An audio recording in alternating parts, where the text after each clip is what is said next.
आइए थोड़ा सा हम इस पे चैप्टर पे चर्चा कर देते हैं। दरअसल ये चैप्टर पढ़ने से पहले हम लोग ये जान लें कि इस चैप्टर में क्या उपयोग है और कहाँ हम लोग इसका उपयोग करते हैं, हमारे दैनिक जीवन पर क्या प्रभाव डालता है। शुरुआती चैप्टर में हमने आपको बताया था प्रकाश क्यों जरूरी है। दरअसल हम लोग ये शुरू में ही कह चुके हैं, प्रकाश ऐसी ऊर्जा है जिससे हम लोग इस संसार का दर्शन कर पाते हैं, संसार को देख पाते हैं।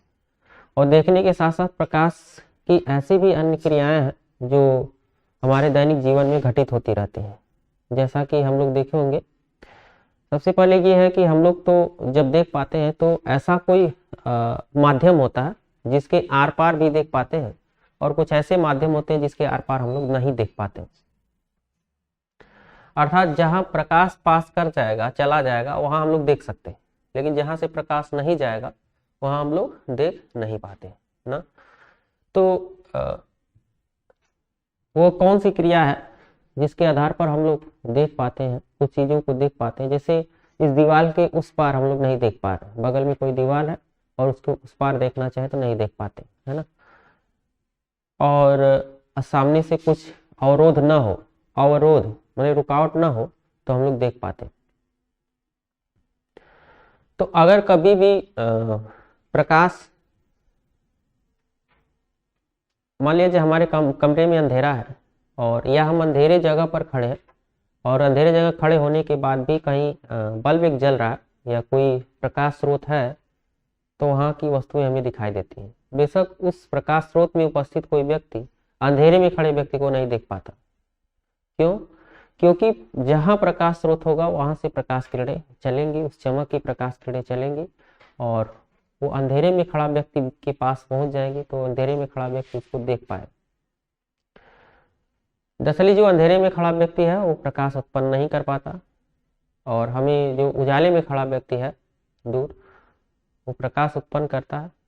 तो वहां से कोई प्रकाश किरणें, जब तक किसी वस्तु से कोई प्रकाश किरण चलती नहीं तब तक वो वस्तु दिखाई नहीं देती, और जिस रंग की प्रकाश किरणें चलती है वही दिखाई देता है। तो हम लोग रंगों की पहचान इस आधार पर कर पाते हैं क्योंकि जिस रंग की वस्तु है उस रंग की प्रकाश किरणें वहां से चलती। चैप्टर में दिया गया प्रकाश का अपवर्तन, लेकिन अपवर्तन समझना अगर है तो सबसे पहला ये कॉन्सेप्ट रखना होगा कि हम लोग जैसा कि देखते हैं कि दैनिक जीवन में ये देखते हैं कि किसी भी प्लास्टिक या मतलब पारदर्शी प्लास्टिक, मतलब माध्यम दो प्रकार के होते हैं, एक अपारदर्शी और एक पारदर्शी। पारदर्शी, दर्शी माने देखना होता है, पार मतलब उस पार कर, उसको पार करके देख लेना, पारदर्शी। और एक होता है अपारदर्शी, मतलब अपवर्तन अगर पढ़ना तो हमें दो माध्यम तो जानना ही होगा, क्योंकि अपवर्तन क्रिया दो माध्यमों के बीच होती है। जो प्रकाश का अपवर्तन होता है वो दो माध्यमों के बीच होता है।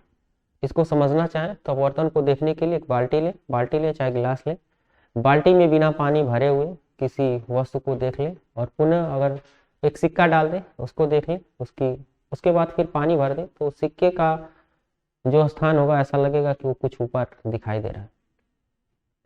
ऐसा क्यों होता है? हम लोग जब प्रकाश के अपवर्तन के नियम और प्रकाश अपवर्तन की क्रियाएं, सारी चीजें अपवर्तित परावर्तित किरणों को जान लेंगे, तब जाके हमें प्रकाश का अपवर्तन आसानी से समझ में आ जाए ना। तो इस चैप्टर में हमें सबसे पहले ये जानना होगा, अपवर्तन, प्रकाश के अपवर्तन को जानने से पहले हम लोग ऐसे ऐसे वस्तुओं को खोजेंगे, ऐसे ऐसे चीजों को जानेंगे जिसके पार हम लोग देख पाते हैं। जब तक पारदर्शी माध्यम आता नहीं तब तक अपवर्तन दिखाई नहीं देता, है ना। तो सबसे पहले हम लोग यही लिखेंगे कि पारदर्शी माध्यम क्या होता है और अपारदर्शी माध्यम, क्योंकि अपवर्तन जो होता है, अपवर्तन दो माध्यम के बीच में होता है। अपवर्तन के लिए माध्यम चाहिए। किसका माध्यम? कौन सा माध्यम, है ना। बात आती है कौन सा माध्यम। जैसे माध्यम का मतलब ये है कि मान लीजिए पृथ्वी है, पृथ्वी से दूर कहीं सूर्य है, सूर्य से चलने वाली प्रकाश किरणें जब पृथ्वी पर पहुंचती हैं तो मुझे ये पता है कि सूर्य के वायुमंडल से निकल करके, अच्छा सूर्य के वायुमंडल, हाँ सूर्य के पास वायुमंडल नहीं रहता तो सूर्य इतना तेज चमकता नहीं, क्योंकि हम लोग जानते हैं कि बिना वायु की उपस्थिति में आग जलता ही नहीं। वायु नहीं है तो आग जलेगा नहीं। बात समझ में? कोई भी चीज अगर जल रहा है तो वायु उपस्थिति है, वायुमंडल से बाहर निकलती है, पृथ्वी और सूर्य के बीच एक ऐसा स्थान होता है, स्पेस होता है जो निर्वात होता है और पृथ्वी के पुनः ऐसे स्थान में प्रवेश करता है जहां पर वायु होता है जिसे, और इसके बाद पृथ्वी पर हम ये मानते हैं कि 3/4 भाग, एक भाग अगर स्थल है तो 3 भाग जल है। तो जल एक ऐसा माध्यम है जिसमें भी प्रकाश किरणें चली जाती हैं। अन्य भी ऐसे माध्यम होते हैं जहां पर प्रकाश किरणें चली जाती हैं। तो ये जो प्रकाश के चलने का यहां से लेकर के यहां तक प्रॉपर्टी है, तो ये विभिन्न स्थानों पर भिन्न भिन्न माध्यमों में ट्रेवल करके यहाँ तक पहुंचता है, चल करके पहुंचता है। इसका मतलब ये है कि हमें माध्यम जरूरी है, और जहां भी पार करेगा तो जो माध्यम होगा, तो माध्यम 2 तरह का हम लोग लेंगे। एक पारदर्शी माध्यम हम जब जानते हैं और एक अपारदर्शी माध्यम जानते हैं, ठीक है। एक होता है पारदर्शी माध्यम और एक होता है अपारदर्शी माध्यम। अपारदर्शी माध्यम ना, पारदर्शी माध्यम और अपारदर्शी। तो अगर आप कल्पना करेंगे तो पारदर्शी माध्यम क्या है? पारदर्शी माध्यम ऐसा माध्यम है जिसके हम लोग आर पार देख पा सकते, या जिसमें प्रकाश किरण, जिसमें प्रकाश क्या हो सके, प्रकाश सुगमता से चल सके या सुगमता से पार कर सके, और इसमें प्रकाश जो है, जिसमें प्रकाश न चले, जिसमें प्रकाश न चले ना, ऐसे माध्यम होते हैं। तो पारदर्शी माध्यम और अपारदर्शी माध्यमों में मुझे लगता है आप लोगों को लिखते चलना चाहिए, ठीक। पारदर्शी और अपारदर्शी माध्यमों में कौन कौन से ऐसे माध्यम हैं जिसमें हम लोग प्रकाश किरणों को चला सकते हैं? तो पहला जो होता है वो माना जाता है निर्वात, निर्वात में प्रकाश चल सकता है। दूसरा माध्यम वायु भी समझा जाता है। तीसरा जल भी होता है पारदर्शी माध्यम। कांच भी होता है ना, जल कांच ऐसे लिखते हैं, सबसे अच्छा रहे। निर्वात वैक्यूम बोला जाता है, वैक्यूम, वैक्यूम। निर्वात वायु, एयर, जल वाटर, वाटर। निर्वात जल और जल के साथ साथ हीरा भी होता है, डायमंड,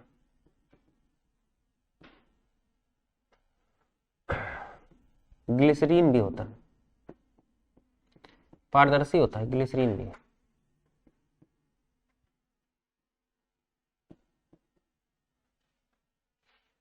ग्लिसरीन, उसके बाद बहुत सारी ऐसी वस्तुएं हैं जो क्या होती हैं, पारदर्शी होती हैं। बस बहुत सारे ऐसे पदार्थ हैं माध्यम के जो पारदर्शी होते हैं।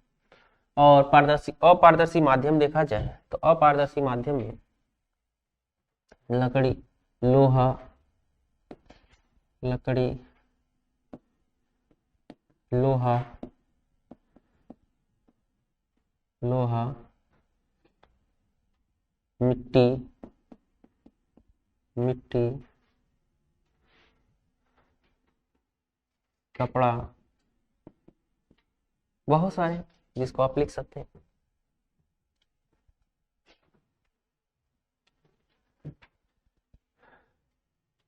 इसमें प्लास्टिक भी होता है, पारदर्शी प्लास्टिक, पारदर्शी पन्नी भी देखे होंगे, पारदर्शी पन्नी भी प्लास्टिक होता है। अब बहुत सारे ऐसे प्लास्टिक है, जैसे आप CFL देख पा रहे हो, CFL का जो आवरण लगाया जाता है प्लास्टिक का लगाया जाता है, कांच का नहीं लगाया जाता।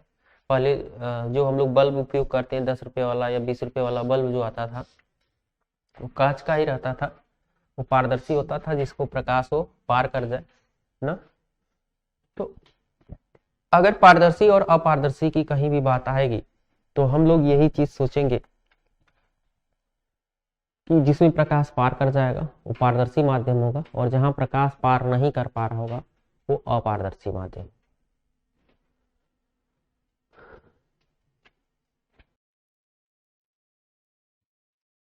मानव शरीर पारदर्शी माध्यम है कि अपारदर्शी माध्यम?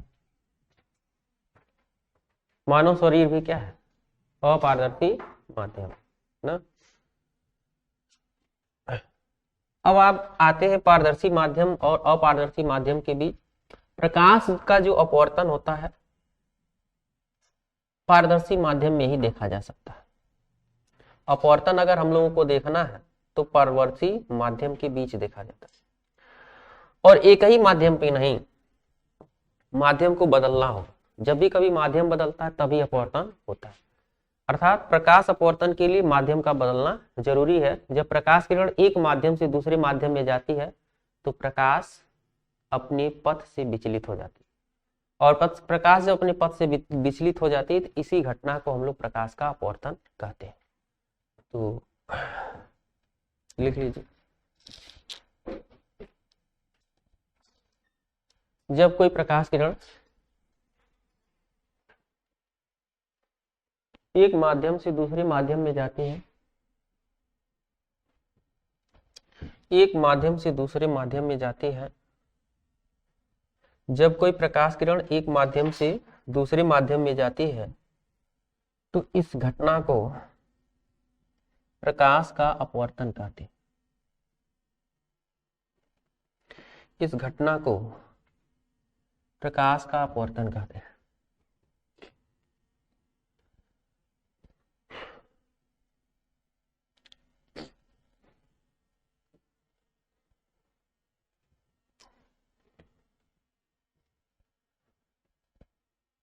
प्रकाश के संचरण के लिए, प्रकाश के संचरण में, प्रकाश के संचरण में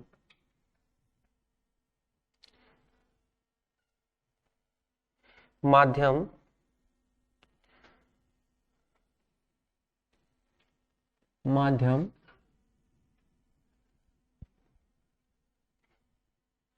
दो प्रकार के होते हैं।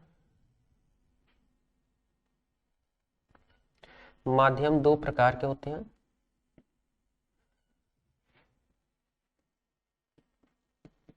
माध्यम दो प्रकार के होते हैं, सघन माध्यम और विरल माध्यम। सघन माध्यम और विरल माध्यम।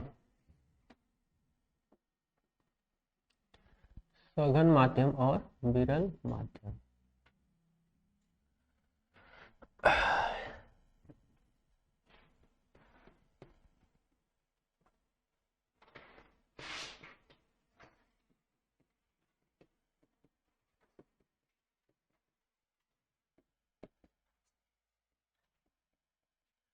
सघन माध्यम और विरल। तो ये जान लीजिएगा सघन कौन होता है, विरल कौन होता है। देखिए, सघन का मतलब ये होता है, सघन और विरल समझिएगा। हम लोग एक चीज पढ़े हैं, घनत्व। घनत्व क्या होता है? Number of molecule. Number of molecule, जितना ही मॉलिक्यूल्स अधिक होगा उसका घनत्व उतना ही अधिक होगा। जितना ही मॉलिक्यूल्स अधिक होगा उसका घनत्व उतना ही अधिक होगा। बात समझे? और जिसका दो माध्यमों के बीच जिसका घनत्व तो ज्यादा होगा वो सघन होगा, और जिसका घनत्व तो कम होता है वो विरल होता है। बात समझे? तो एक चीज हम लोग ध्यान रखें, अभी हम लोगों ने माध्यम लिखा है, तो माध्यम में इसमें तो निर्वात में कोई भी क्या है, कोई मॉलिक्यूल्स है नहीं। निर्वात में कोई मॉलिक्यूल है नहीं, तो ये हमेशा क्या रहेगा, विरल रहेगा। कौन सा माध्यम रहेगा? विरल माध्यम। लेकिन निर्वात के सापेक्ष अगर देखेंगे वायु को, तो वायु निर्वात की अपेक्षा क्या है, सघन। वायु के सापेक्ष देखेंगे किसको, जल को, तो वायु की अपेक्षा जल क्या है, सघन। तो वायु क्या है, विरल है। जल के सापेक्ष हीरा या कांच को देखेंगे, है ना, कांच को भी देखेंगे, तो जो कांच है वो जल की अपेक्षा क्या है, सघन। और ग्लिसरीन के सापेक्ष कांच को देखेंगे, तभी भी ग्लिसरीन द्रव है और कांच ठोस है, तो जाहिर सी बात है कांच क्या है, सघन। तो सघन और विरल इस तरह से आप निर्धारित कर लेंगे कि कौन कठोर है किसकी अपेक्षा, या किसमें नंबर ऑफ मॉलिक्यूल्स अधिक है वो सघन होगा, और जिसमें नंबर ऑफ मॉलिक्यूल्स कम होंगे वो क्या होगा, विरल। बात समझे? तो सघन और विरल का इस तरह से आप निर्धारण कर लें। ठीक, अब यहाँ देखते हैं नंबर ऑफ मॉलिक्यूल्स अधिक दिखाने के लिए हम लोग सघन कुछ इस तरह से अगर फिगर बना है तो आप वहां निर्धारित कर देंगे कि जो माध्यम है वो दो तरह का है, एक रेयरर एंड डेंसर, इसको बोल दिए क्या, सघन माध्यम, ये भी क्या है, सघन माध्यम।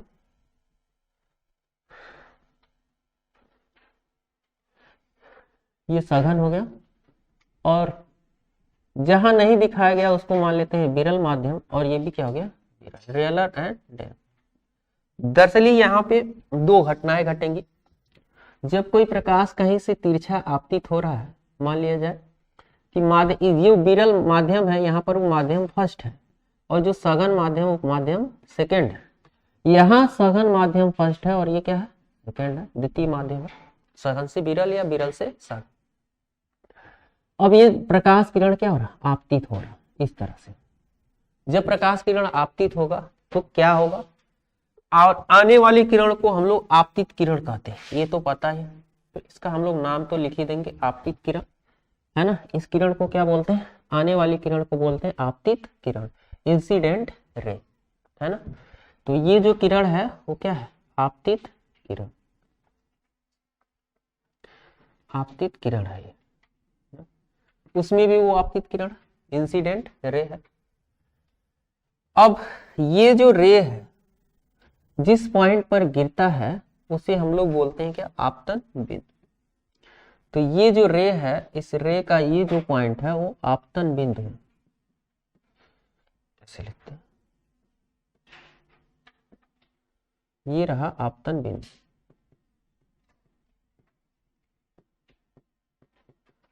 ये आपतन बिंदु है, और यहां पर भी ये रहा आपतन बिंदु। ठीक है, आपतन बिंदु।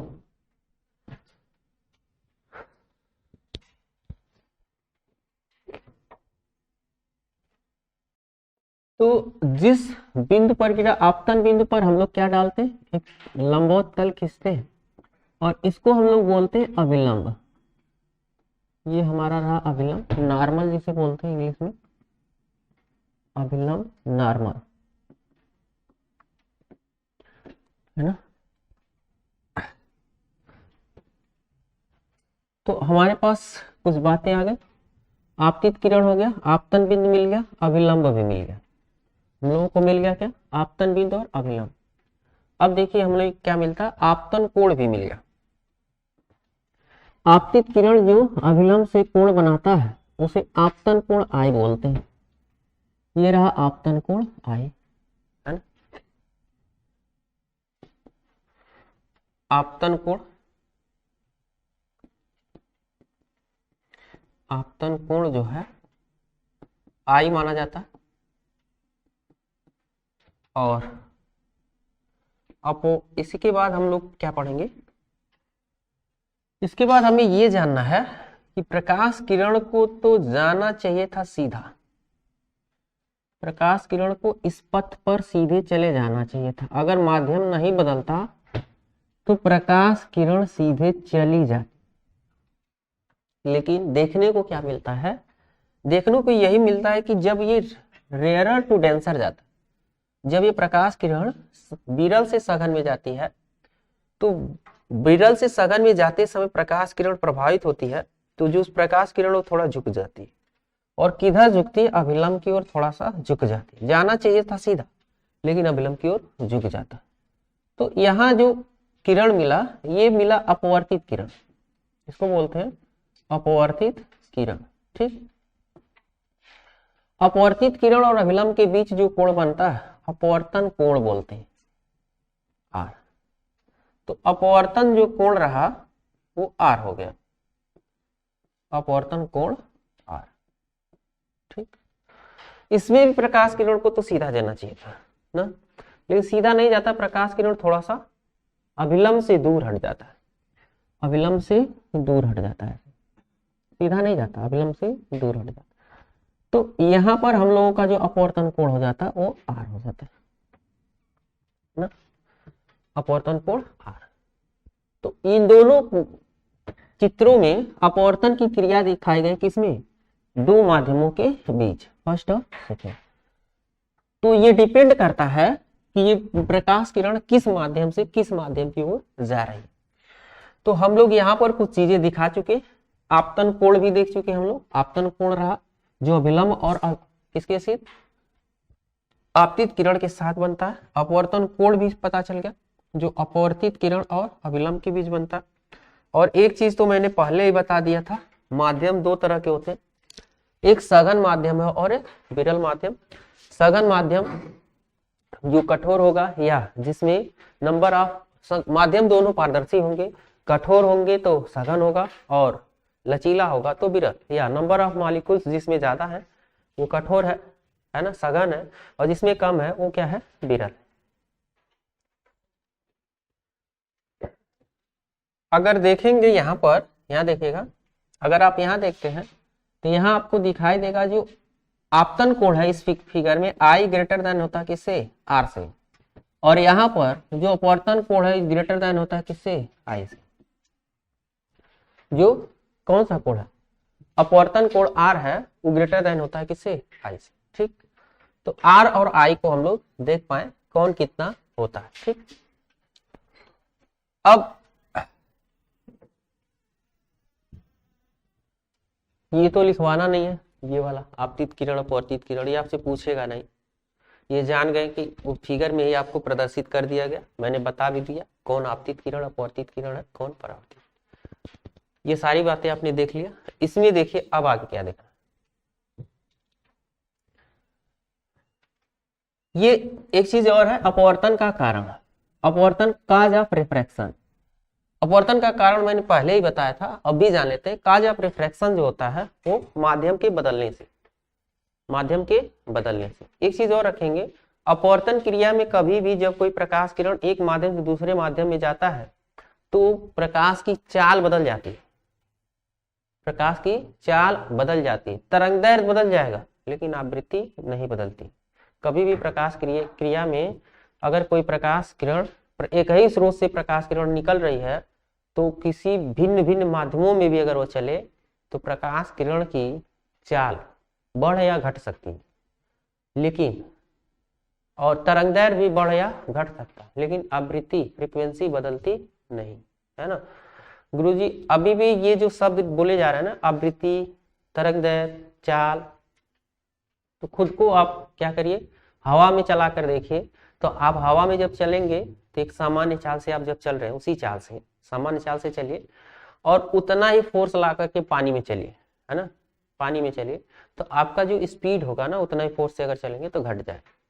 और कदमों का जो लेंथ है ना जो हवा में रख रहे हैं, पानी में वो कदमों का लेंथ घट जाएगा, अर्थात तरंगदैर्घ्य भी क्या होगी, घट जाएगी। ठीक, और साथ साथ लेकिन फ्रीक्वेंसी नहीं बदलेगा। फ्रीक्वेंसी का मतलब ये है अगर आप उतना ही फोर्स लगाएंगे, फ्रीक्वेंसी का मतलब ये होता है कि आपने जितना देर में कदम आगे पीछे किया था हवा में उतने ही देर तक आगे पीछे कर सकते हैं, कहाँ पर, जल में। मेरे कहने का मतलब ये है कि जो फ्रीक्वेंसी होती है, जैसे मान लीजिए अगर हम लोग किन्हीं दो माध्यमों में खींचे किसको, ये देखिए प्रकाश का संचरण है, ठीक है, किन्हीं दो माध्यमों के बीच। तो यहाँ पर होता क्या है, होता ये जो यहाँ से यहाँ तक का जो डिस्टेंस है वो तरंगदैर्घ्य है लैम्डा। दो श्रृंगों या दो गर्तों के बीच की दूरी को तरंगदैर्घ्य लैम्डा कहते हैं, या ऐसे भी कह सकते हैं एक पूर्ण चक्र की दूरी जो होती है वो तरंगदैर्घ्य लैम्डा होती है, ऐसे भी कह सकते हैं। सब डिस्टेंस सेम होता है। कहीं से डिस्टेंस, एक चक्र कहीं से कंप्लीट करा दीजिए, काट करके, यहाँ से काट के यहाँ तक अगर आप कंप्लीट करा दें, एक चक्र कंप्लीट हो जाए तो तरंगदैर्घ्य ही होता है। ये चीज ध्यान रखें, ठीक, क्योंकि आगे चल करके हम लोग जो दीप्त फिंज के लिए पढ़ेंगे तो पथांतर एक शब्द वहां पर आएगा, है ना, तो पथांतर वहां λ/2 दिखाएंगे, कैसे दिखाएंगे, कलांतर और पथांतर वहां हम लोग देखेंगे।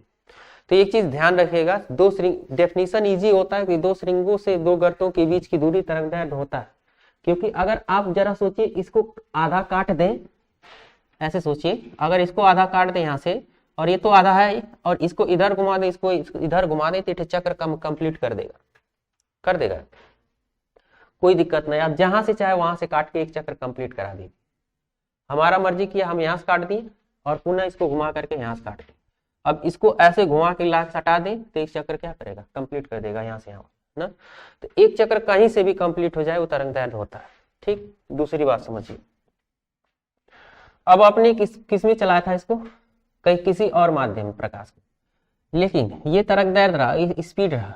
तो अगर मान लीजिए आपने माध्यम बदल दिया उतने ही समय के लिए, तो मान लिया जाए एक चक्र जितने समय में हो रहा था, है ना, ये डिस्टेंस लैम्डा था, तो पहले की अपेक्षा जो लैम्डा है, लैम्डा डिस्टेंस है, पहले की अपेक्षा घट जाएगा, पहले की अपेक्षा घट जाएगा, चाल भी घट जाएगी। मतलब ये अब ये लैम्डा हो गया, तो पहले की अपेक्षा लैम्डा क्या होगा, घटेगा, प्रभावित हो गया जब आपने माध्यम बदल दिया तब। लेकिन फ्रीक्वेंसी उतना है, उतना का मतलब एक बार अगर ऊपर एक बार नीचे, तो लैम्डा दूरी पर एक बार ऊपर एक बार नीचे। अगर लैम्डा से लेकर के 2 लैम्डा दूरी पर ले, तो 2 लैम्डा दूरी पर 2 लैम्डा दूरी ये तय करेगा, तब वो भी उतना चक्र ही लगाएगा, डिस्टेंस के घट जाएगा, है ना, ये घट जाएगा, स्पीड घट जाएगी। लेकिन हाई फ्रीक्वेंसी जो है ऊपर नीचे ऊपर नीचे ऊपर नीचे ही नहीं घटेगी, ये फ्रीक्वेंसी आवृत्ति वो नहीं घटेगी। बात समझे।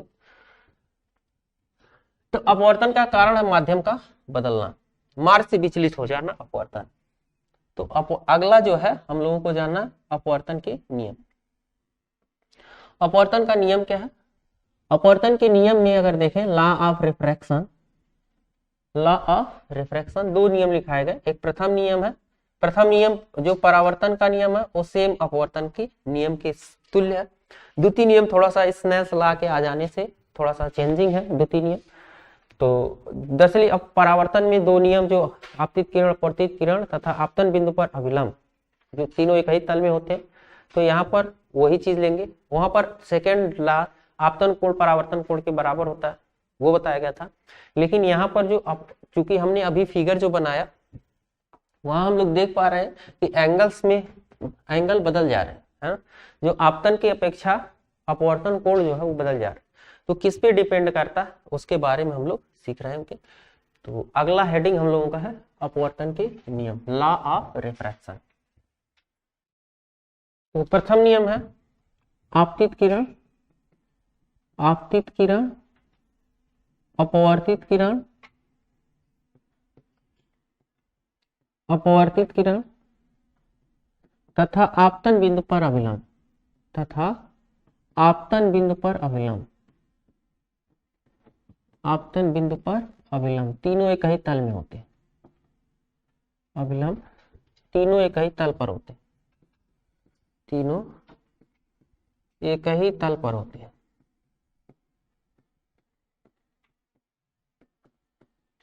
तल पर होते हैं। द्वितीय नियम हम लोगों के पास है,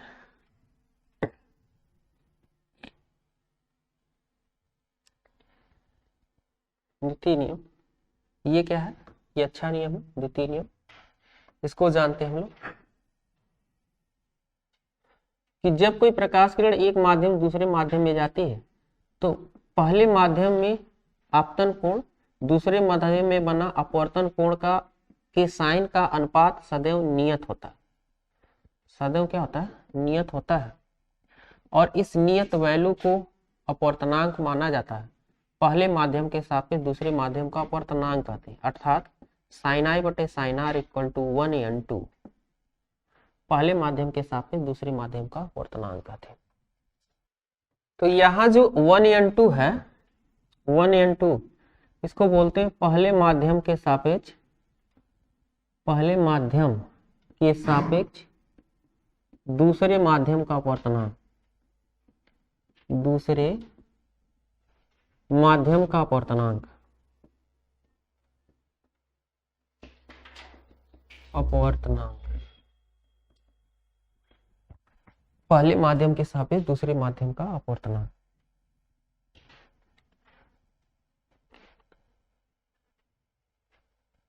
आइए आगे देखते हैं।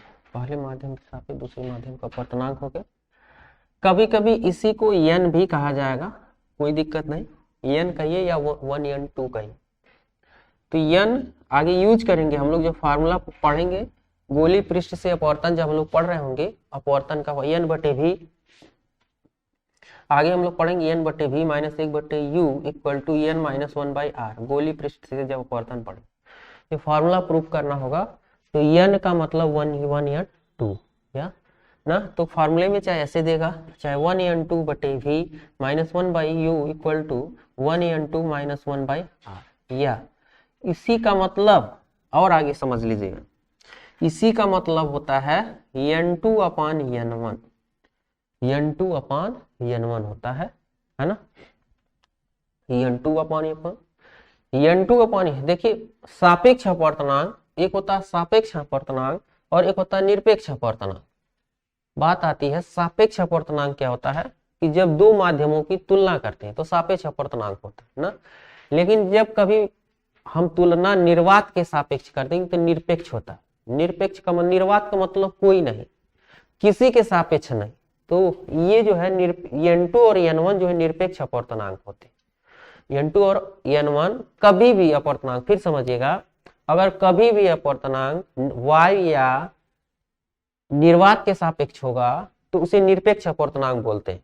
सापेक्ष अपवर्तनांक क्या होता है, जैसे अब आगे समझते हैं, हमें कहाँ यूज है वो मैंने आपको दिखा दिया, आगे चल करके हम लोग इसका यूज करेंगे, लेकिन नेक्स्ट चैप्टर ही इसी में यूज होगा, तो वहां हमारी बात को ध्यान रखेंगे।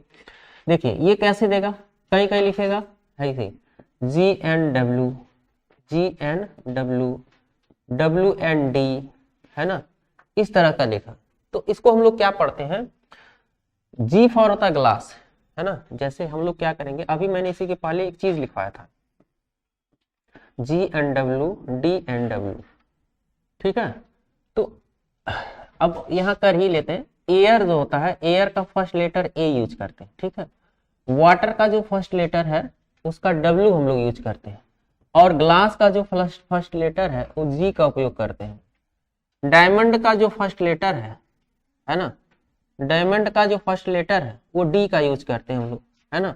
और लिक्विड का जो फर्स्ट लेटर है, जो भी ट्रांसपेरेंट मीडियम होंगे उसके फर्स्ट लेटर को हम लोग रखेंगे। लिक्विड का फर्स्ट लेटर जो होगा L का यूज करेंगे।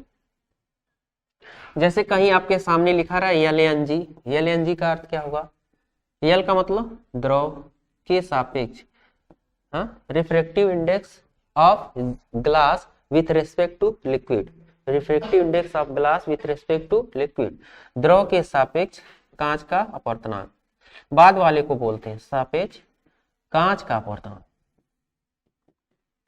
और भी चीज यहां समझ लीजिए, 1n2 का दूसरा अर्थ समझ लीजिए। यहाँ पर 1n2 ये कहता है कि प्रकाश किरण पहले से दूसरे में जा रहा है। अगर इस चीज को नहीं समझेंगे तो आगे चल करके लेंसेज में, लेंस जब हम लोग आएंगे, लेंस में भी अपवर्तन क्रिया होता है, गोलीय पृष्ठ से ही लेंसेज बनाए जाते हैं और वहां माध्यम बदल रहा होता है लेंसेज में ना। तो लेंसेज में जब माध्यम बदल रहा है तो 1n2 का अर्थ समझिए, 1n2 का अर्थ ये होता है कि प्रकाश किरण पहले माध्यम से दूसरे माध्यम में जा रहा है। अगर कहीं n2n1 लिखा रहे दूसरे से पहले में जा रहा है, अगर कहीं 3n2 लिखा रहा है तो तीसरे माध्यम में दूसरे माध्यम प्रकाश किरण जा रहा है। इस चीज को हम समझेंगे, आप ध्यान रखेंगे, आगे इसका उपयोग होगा तभी लेंसेज के क्वेश्चन सॉल्व होंगे, क्योंकि अगर इस चीज को नहीं समझेंगे तो लेंस का क्वेश्चन सॉल्व होने वाला नहीं है, वह गलत हो जाता है फार्मूला। इस कॉन्सेप्ट को आप दिमाग में रखिएगा, ठीक। इसका मतलब ये हुआ कि लिक्विड से ग्लास में जा रहा है, तब द्रव के सापेक्ष कांच का अपवर्तनांक। अपवर्तनांक कब निकालते हैं, जब प्रकाश किसी पारदर्शी माध्यम में गमन कर रहा होता है, एक माध्यम से दूसरे माध्यम में जा रहा होता है। बात समझे, तभी हम लोग प्रकाश का अपवर्तनांक, अपवर्तनांक का मतलब उसके अपवर्तन के लिए कौन सा अंक प्रभावी, मतलब जो नियत वैल्यू कितना है। और ये नियत वैल्यू हम कैसे निकालें अपवर्तनांक के लिए, तो नियत वैल्यू निकालने के लिए हम लोग एंगल्स देख लेते हैं, कितने एंगल्स पर हम लोग प्रयोग करेंगे और प्रयोग करके देखेंगे।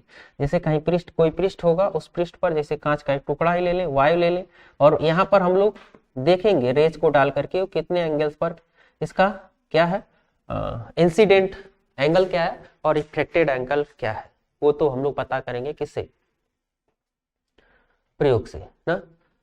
लेकिन एक चीज और वहां हम लोगों को मिल जाता है अपवर्तन में, क्या मिलता है, ये चीज आप समझ गए होंगे। कहीं पर एल एन जी लिखा रहेगा, ए एन जी लिखा रहेगा, डब्ल्यू एन जी लिखा रहेगा, है ना, कोई दिक्कत नहीं, जी एन डी लिखा रहेगा, तो आपको सब चीजें क्या है, दरअसल इन फॉर्म ऑफ एन है, वो सारे के सारे क्या है, रिफ्रैक्टिव इंडेक्स है, अपवर्तनांक ही ना।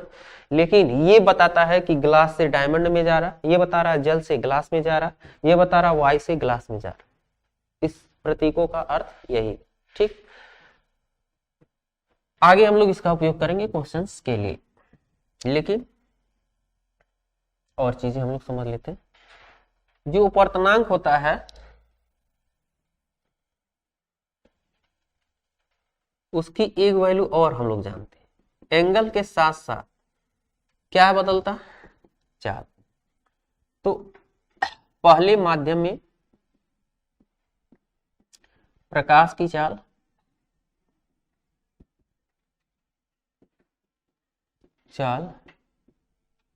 ये सारे नोटेशन नोट जरूर कर डालिएगा, बकलोलो तना ताका मत करिए, जो भी लिखते हैं लिख लिया करिए। पहले माध्यम में प्रकाश की चाल बटे दूसरे माध्यम में प्रकाश की चाल,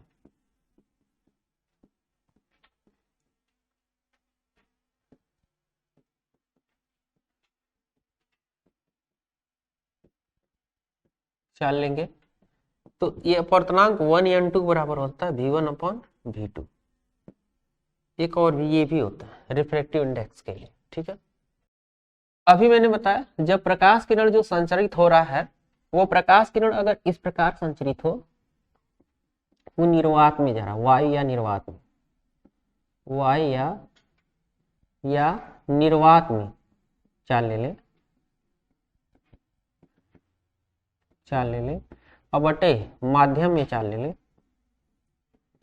माध्यम में चाल ले ले, तो वायु या निर्वात में चाल c माना जाता है, माध्यम में चाल v माना जाता है। तो c की वैल्यू होती है 3 × 10⁸ मीटर प्रति सेकेंड होता है। ठीक है, और अपवर्तनांक n हो तो n बराबर c/v, n बराबर होता है c/v। और अंतिम चीज, एक और चीज हम ध्यान रखेंगे, हम लोग जानते हैं 1n2 v बराबर होता है n लैम्डा। n जो है आवृत्ति है, वो बदलती नहीं है, मैंने कई बार समझाया। तो v बराबर n लैम्डा लेंगे तो n से न्यू, सॉरी n जो है यहाँ पर हम लोगों ने रिफ्रैक्टिव इंडेक्स समझ लिया है, तो यहाँ की जो आवृत्ति f समझे या न्यू समझे, ये देखिए न्यू होता है प्रकाश के लिए आवृत्ति। आगे चल के हम लोग फोटान जब पढ़ रहे होंगे तो प्रकाश की आवृत्ति को न्यू से प्रदर्शित करते हैं, न्यू λ1 बटे न्यू λ2, है ना। v बराबर n लैम्डा हम लोग पढ़ा था। वेग चाल बराबर होता है आवृत्ति गुणे तरंग दैर्घ्य। तो यहाँ से न्यू न्यू से कैंसिल आ जाए तो 1n2 या n बराबर हो जाता है λ1 बटे लैम्डा।